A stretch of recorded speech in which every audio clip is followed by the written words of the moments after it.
chemin, la vérité et la vie.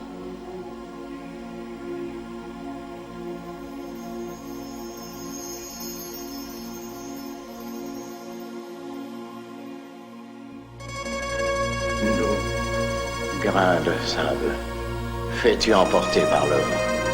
Puisse le Seigneur ouvrir nos yeux à sa sagesse. Et vous verrez les cieux ouverts, et le Fils de l'homme debout à la droite de Dieu. Cet homme a l'audace de proclamer publiquement qu'il est le Fils de Dieu Père. Et vous verrez les cieux ouverts, l'heure est venue, et le Fils de l'homme debout à la droite de Dieu. Glorifie ton Fils afin que ton Fils te glorifie. Je prie pour ceux que tu m'as donnés, mon Père. Je ne prie pas pour eux seulement, mais encore pour ceux qui croient en moi par leur parole. Et vous verrez les cieux ouverts, et le Fils de l'homme debout à la droite de Dieu.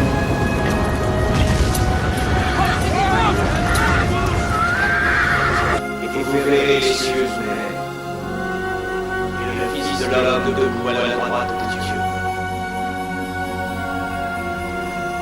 Et vous verrez les cieux ouverts, et le Fils de l'homme debout à la droite de Dieu.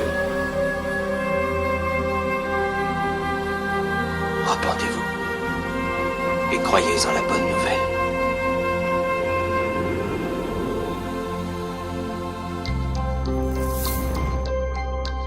L'évangile veut dire bonne nouvelle. Ici, il y en a parmi vous qui n'avez pas l'habitude de réfléchir profondément.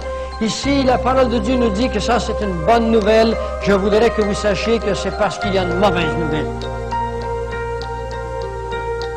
Vous êtes-vous déjà arrêté à vous demander pourquoi est-ce qu'on appelle l'évangile bonne nouvelle?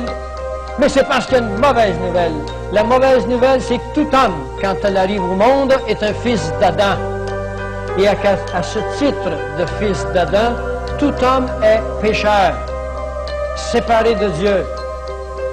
Et qu'à ce titre de séparé de Dieu, tout homme est privé de la gloire de Dieu. Ça veut dire de sa présence.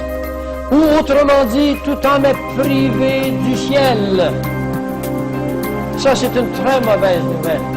Mais la bonne nouvelle, c'est qu'il y a une virgule puis un mais, une conjonction, qui dit qu'ils sont gratuitement justifiés.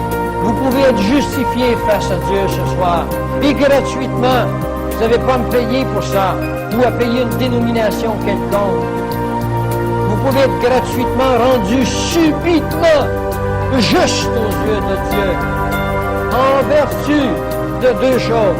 A, la grâce de Dieu, parce qu'il le veut bien, et deux, la foi que Dieu vous demande d'avoir dans une œuvre qui n'est pas la vôtre, qui est la sienne, mais une œuvre qui est déjà accomplie et que vous n'avez pas à réaccomplir chaque jour, ou chaque semaine, ou chaque mois, ou chaque année.